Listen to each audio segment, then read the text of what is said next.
So also in the shop this week, we're working on another Titus engine. This one is a 454 inch. This is a 9.5 inch deck. I'm still working on the cylinder heads for it right now. We've already done the mock-up for them, for the manifolds. This one will be stack injection as well. So we have to make spacers and everything to go because there are no 9.5 Cleveland stack injection manifolds. So we have to put manifold spacers and everything in it to work. But the other thing that we're doing on this one, which is pretty time consuming as well, is this one gets a whole front dress on the front, and I've got some little bit of dirt on it. But it gets power steering, alternator, and air conditioning. But to throw a wrench in that whole scenario is it also is a dry sump engine.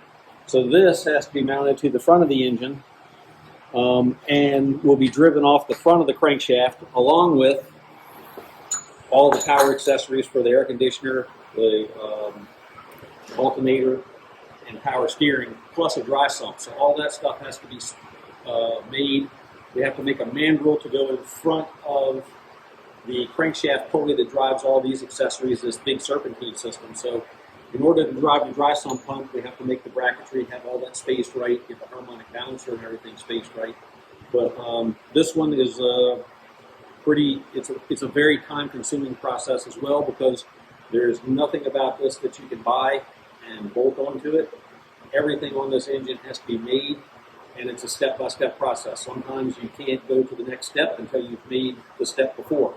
And then you can build upon that step, but you can't jump and order a whole bunch of parts or make a bunch of parts ahead of time. Unlike our 9.2 deck 427s, I can pretty much go back in the back room and pull everything I need off the shelf for one of those engines to build one. This one, everything about it is a custom piece. There's nothing on this engine that will be a one of a kind when it's done. And this one will also be coil near plug. It's a 8stack injection. We'll have the same kind of harness and everything as what that one does. And then over here we have a freshen up that's happening on a 427 as well. So we're cleaning up parts, getting everything clean. We're getting ready to rehome the block on that one. And then we'll start doing our bearing clearances and measuring up.